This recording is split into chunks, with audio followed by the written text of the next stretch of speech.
I've transcribed one of my solos over "O Christmas Tree." It's a Christmas standard, it's swing. It's really based on a Charlie Brown Christmas. It's something that is quite popular, so we're gonna go through it in detail. It's a continuation of a video that I did last year. What I did in that video was I transcribed Vince Guaraldi's version of the rubato intro and the swing part of the head. The rubato sounds a little like this.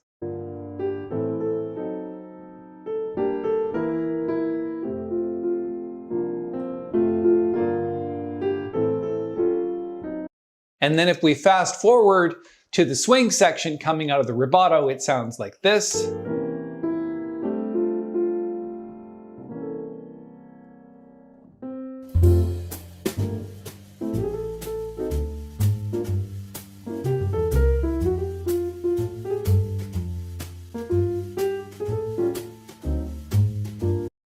So like I said, I transcribed that whole thing. In this video, I'm gonna play a solo over the same changes that Vince Guaraldi used, and I transcribed the entire thing, and that's what we're gonna take a look at.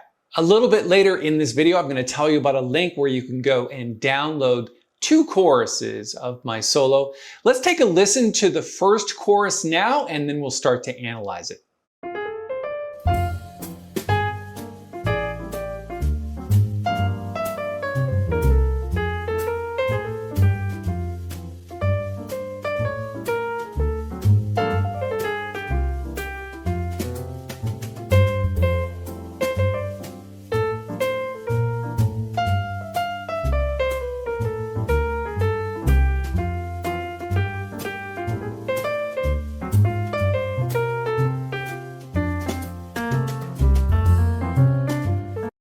And that's where it starts the second chorus. We'll get there in a few moments. And the reason why we're going to analyze my solo note for note, bar by bar, is if you want to put your own solos together, you're going to need to know how they're done in order to duplicate the process. The very first phrase is a pickup. So this is a pickup to 1. So this would start the beginning of the solo section right at this bar here. This phrase that runs this pickup measure and ends on the 1 of the next beat is a pretty stock phrase. It's something that you hear a lot in jazz. So let me just play it. It's just basically chord tones, 1, 3, 5, and then 6. And it has this grace note right here because that's part of the blues scale, right? Here's the blues scale. So if you slide from that flat 3 to the 3rd, you get this pretty standard jazz riff. And then I've got left hand comping. I'm not going to talk too much about the left hand comping in this video, but what you'll find is it kind of fills in the spaces. So when the right hand's not playing, the left hand often plays. And then you've got another pretty standard riff in this bar. So you play that with the 3rd finger and the 5th finger here, and then I'm going to correct that in the sheet music. This is actually an F natural. There's not really much explanation to that other than it's really about the blues scale. And then let's move on to this next line where it starts on the G minor 7. It starts on the and of 4.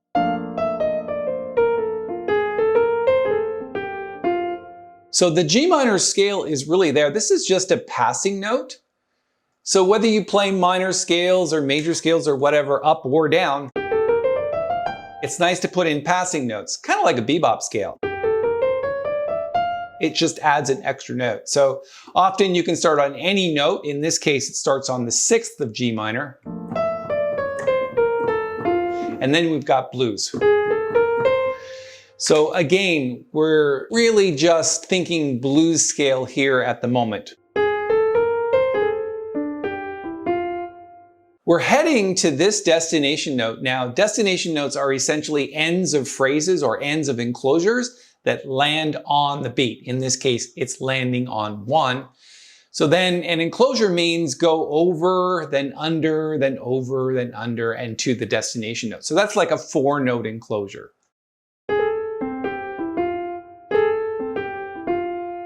Okay, there's 2-note enclosures like this, or 3 notes like this, or 4 notes like this.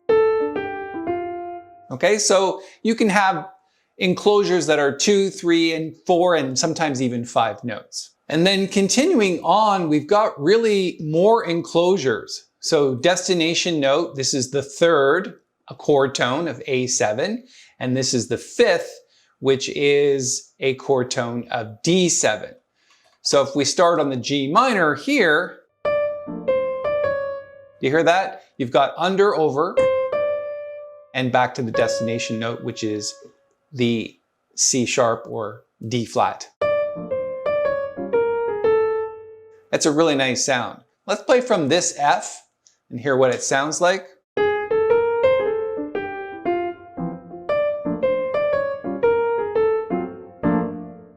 And then we've got this lovely little riff here. Now it's a little hard to write these things out, but what you want to do is slur all of these notes together, these 4 notes. It's usually like a 4-note riff. Sometimes it's like 16th notes, or in this case, it's 4 out of the 5 tuplets. So just slur it. So from the A7,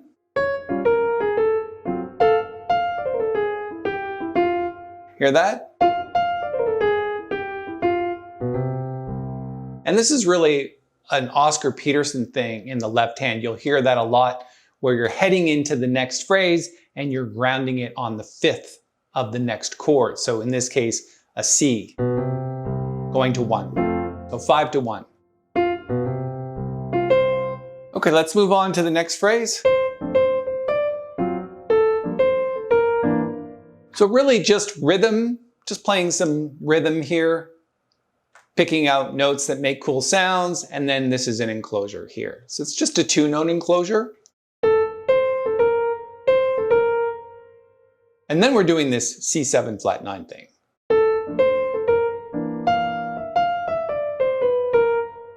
All that is a bebop scale. So the passing note is B natural. So a C7 bebop scale is this.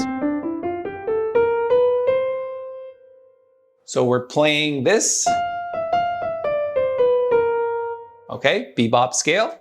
And continuing on.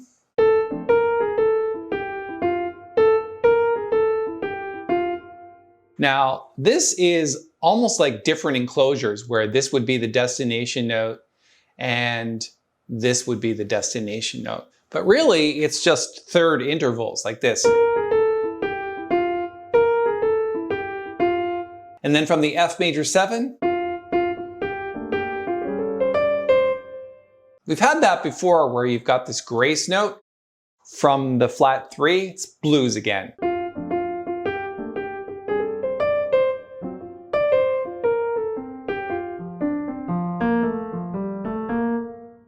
That line there is something that I heard a piano player do once, and I've been doing it ever since because I think it's a nice sort of melodic sound where you're approaching the chord tones from the scale above.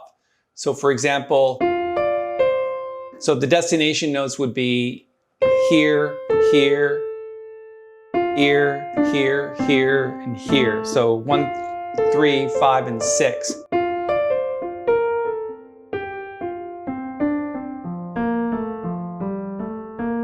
Kind of a cool line. It's not something that needs total analysis, but it's just a really neat line where you've got those passing notes that come from above to the destination note. And then that line would bring us back to the top of the tune. And then there's another chorus of solo. Let's go and listen to that line, then going into the next chorus.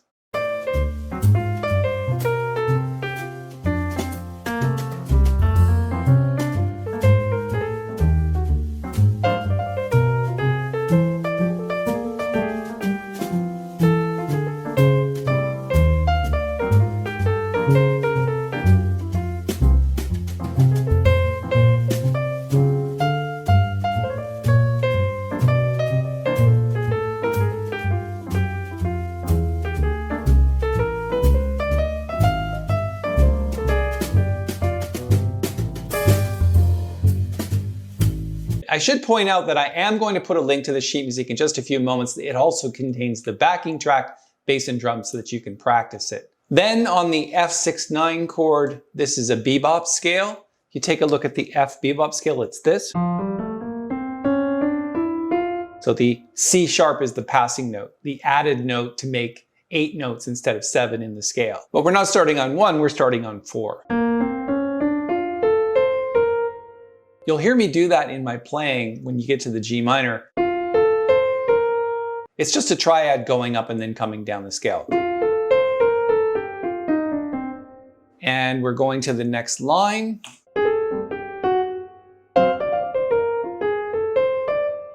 Now again, we've had these things before. We've got the 4/16 notes, kind of a cool sound.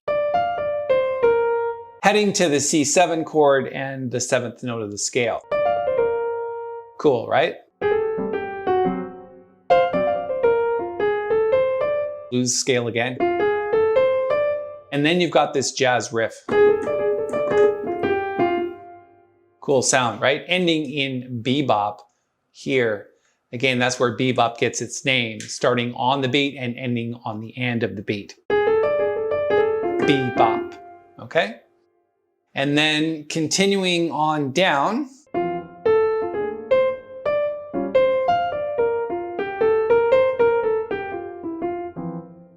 It's interesting at the end of that line where you're just going up and coming down the F scale, starting on the 4th beat.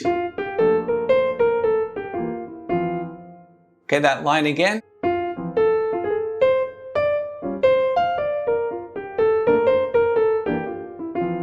Interesting that this next line starts with a triplet. Often you'll see that in jazz piano solos where instead of just playing 8th notes, you want to break it up with triplets. So it's like a pickup. And then again, it's just blues scale. Really, it's 1, then flat 3 to the 3rd.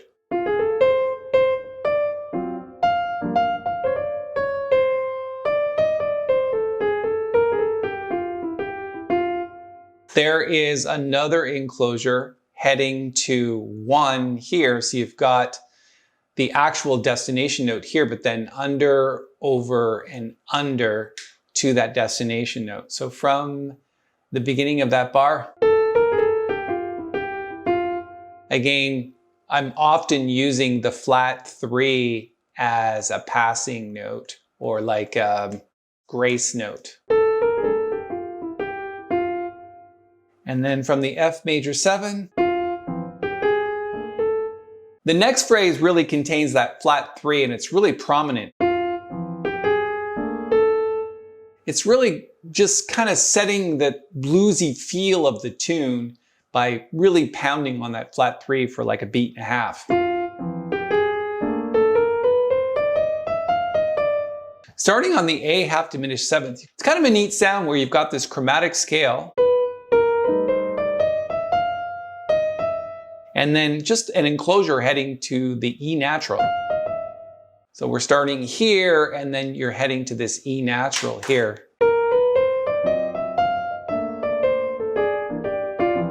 There's that bluesy riff again where you've got these notes. And then that would be 1 of the next chorus for whoever the next soloist is. All right, there's some pretty deep analysis of a couple of choruses of Solo Over O Christmas Tree.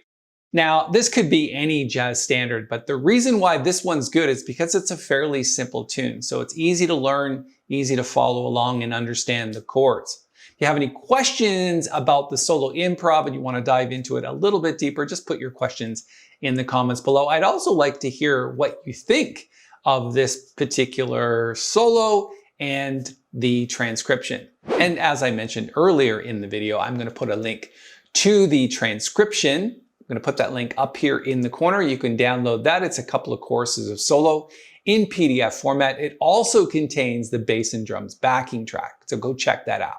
And I'd really appreciate if you just reached below, hit the little thumbs up button. It really helps us here at the channel. And if you'd like to subscribe, we'd love to have you.